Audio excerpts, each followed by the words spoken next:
जय मसीह की। मसीह में मेरे प्यारे भाई और बहनों, मैं आपका भाई सूरज हमेशा की तरह आप सभी को सत्य की खोज में स्वागत करता हूं। चलिए हम शुरू करते हैं हमारे आज के बाइबल अध्ययन। तो एक बार फिर से आप सभी को स्वागत है भाई और बहनों सत्य की खोज में।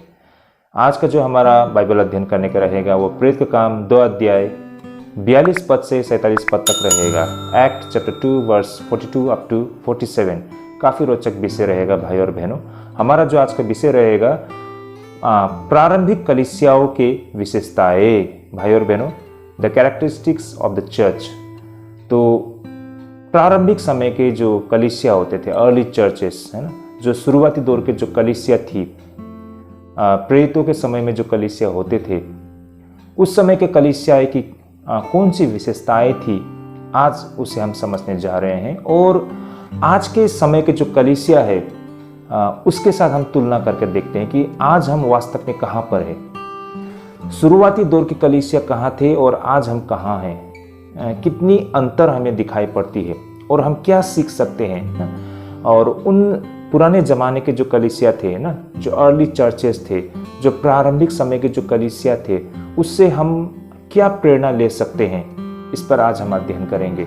सबसे पहले भाई और बहनों, हम यहाँ पर देख पाते हैं कि उस समय के जो प्रारंभिक कलीसिया होते थे, खास करके वे श्रद्धा भाव रखने वाली कलीसिया होते थे। जैसे कि 43 पद में हम देख पाते हैं, जैसा यहाँ लिखा है, इसे मैं पढ़ना चाहूँगा।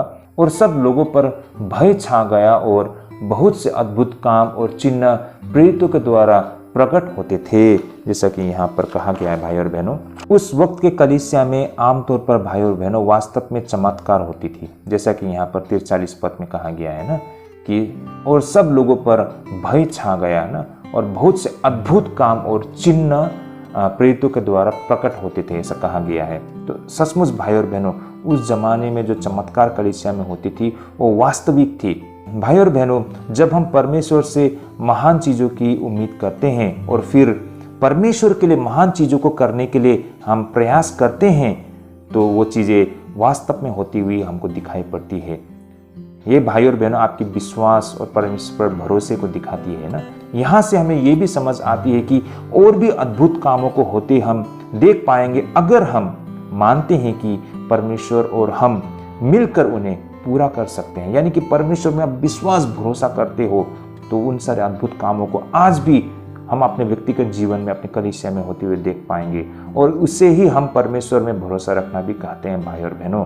तो भाई और बहनों, प्रारंभिक कलीसिया में वास्तविक चमत्कार होती थी और आज भी बहुत जगह पर हम इन चमत्कारों को होते हुए हम देख पाते हैं। जब हम परमेश्वर से अद्भुत कार्य करने की उपेक्षा करते हैं जो हमारी विश्वास और भरोसे को दिखाती है, तो परमेश्वर वास्तव में अद्भुत कार्य क्या करते हैं। लेकिन भाई और बहनों, यहाँ पर आज के समय के कलीसिया के साथ अगर हम तुलना करके देखते हैं तो यहाँ पर हमें कुछ गड़बड़ होते हुए दिखाई पड़ते हैं। क्योंकि आज के समय में आप सबने देखा होगा ना, जगह जगह पर बड़ा बड़ा सभा लगाया जाता है और चमत्कार होते हुए दिखाई पड़ते हैं, और बहुत लोग इस पर प्रश्न उठाते हैं। अन्य विश्वासी नहीं, मैं विश्वासियों की बातें करता हूँ, क्योंकि इसके पीछे कारण है। वहाँ पर तेल बिक रहा होता है, नमक बिक रहा होता है भाई और बहनों, चमत्कार के नाम पर, है ना। लोगों से लिफाफे में कुछ पैसे दान की उम्मीद किया जाता है ना। तो ऐसे ऐसे कुछ हो रहा है जो घोटाले की ओर, है ना, जो खोट की ओर संकेत करती है, और वास्तव में वो चमत्कार नहीं है। चमत्कार के नाम पर यहाँ पर उछलना कूदना, है ना, चिल्लाना, ये सब हो रहा है, जो कि प्रारंभिक कलीसिया बाइबल में हमको कहीं ऐसा नहीं दिखाई पड़ता है।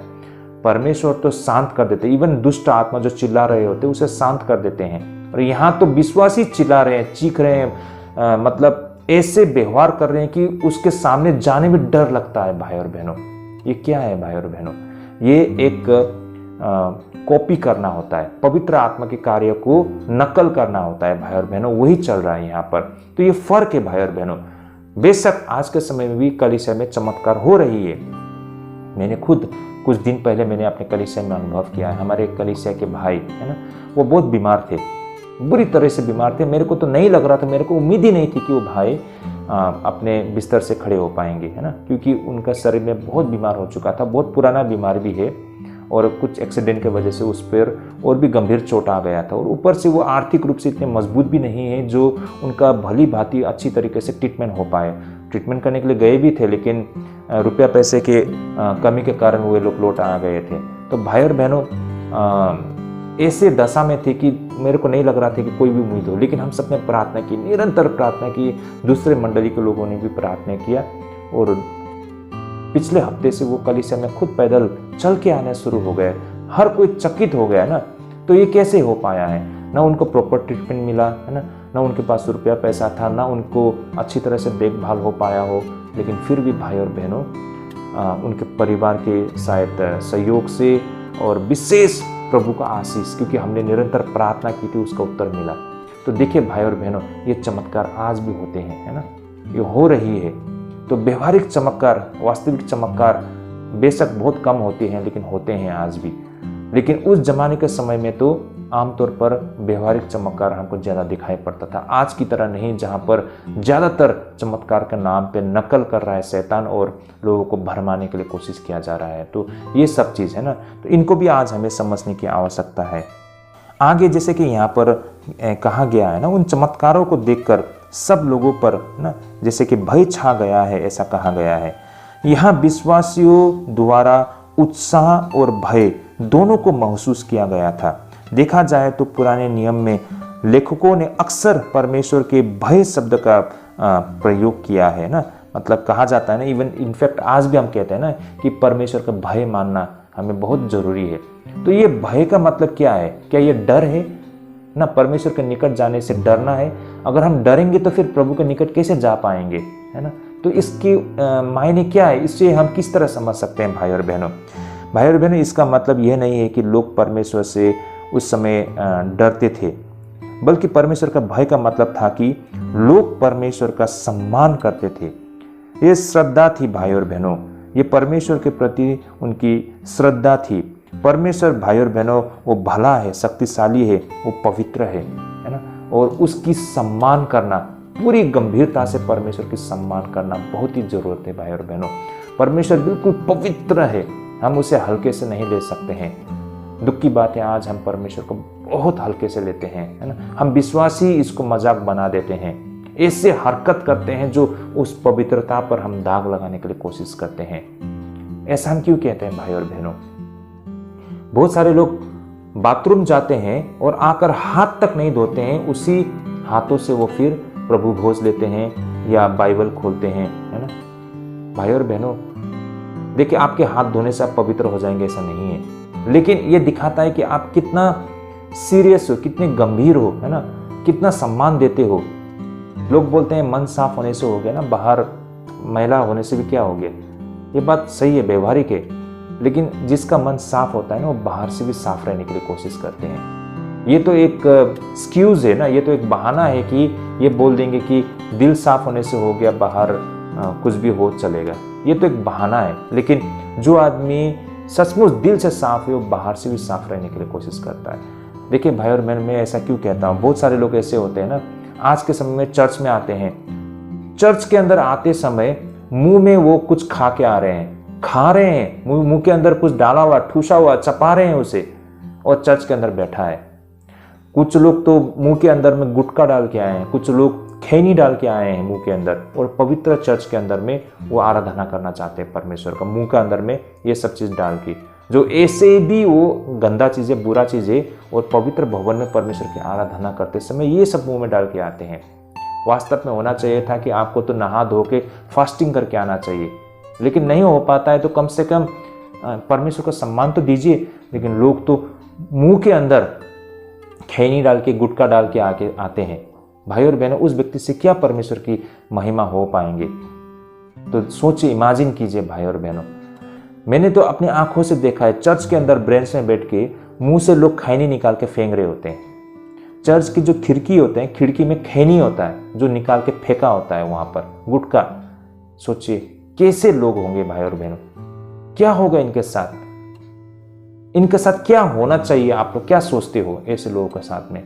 और जब कुछ होता है इन पर, तो यही लोग परमेश्वर पर फिर प्रश्न उठाते हैं कि प्रभु, मैं तो आपकी सेवा करता हूँ, आराधना करता हूँ, मेरे साथ ये सब क्यों हुआ? भाई और बहनों, आप तो उस योग्य ही नहीं है। हकीकत ये है। तो बात भाई और बहनों, परमेश्वर पवित्र है, उसे हमें सम्मान देने की आवश्यकता है ना। उनका भय रखने का मतलब उस पवित्रता को बनाए रखना है भाई और बहनों। ये बातों का आज हमें यहाँ पर समझना होगा। होपफुली आप लोग यहाँ तक आप लोग समझ पा रहे होंगे। तो उस समय के जो कलीसिया थे वास्तव में वे ना परमेश्वर की भय मानने वाली कलीसिया थी ना। यही कारण भाई और बहनों, उस जमाने के जो कलीसिया परमेश्वर को श्रद्धा भाव देने वाला, सम्मान देने वाला कलीसिया थे भाई और बहनों। और जो कि भाई और बहनों आज के कलीसिया में हमको ये चीज़ बहुत ही कम दिखाई देती है। यही कारण आज हम पवित्र आत्मा के कार्य हम व्यक्तिगत जीवन और कलीसिया के जीवन में हमको दिखाई नहीं पड़ती है। आज लोग बोलते हैं कि पवित्र आत्मा कार्य को क्यों हम अनुभव और एहसास नहीं कर पाते हैं। आपका जो व्यवहार है, आपके जो कंडक्ट है, उसे देखिए ना, उसमें खोट है, तो कैसे पवित्र आत्मा की उपस्थिति को आप महसूस कर पाएंगे। तो ये हकीकत, ये सच्चाई को अगर हम प्रारंभिक कलीसिया के साथ तुलना करके देखते हैं तो इन सारे बातों में हम अपनी कमजोरी को देख पाते हैं। आई होप यहाँ तक आप लोग समझ पा रहे हैं। तो भाई और बहनों, ये सारे बातें थी जो हमने प्रारंभिक कलीसिया से हमने सीखी है। ये सारे अंतर थी प्रारंभिक कलीसिया और आज के कलीसिया में भाई और बहनों।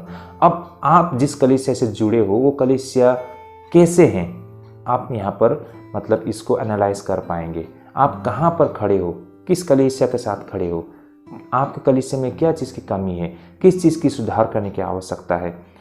ये प्रारंभिक कलीसिया को आधार बनाते हुए हम आज परिवर्तन ला सकते हैं भाई और बहनों। देखिए, सत्य तो सत्य है, 2000 साल पुरानी बात हो या आज, सत्य सत्य है, असत्य असत्य है।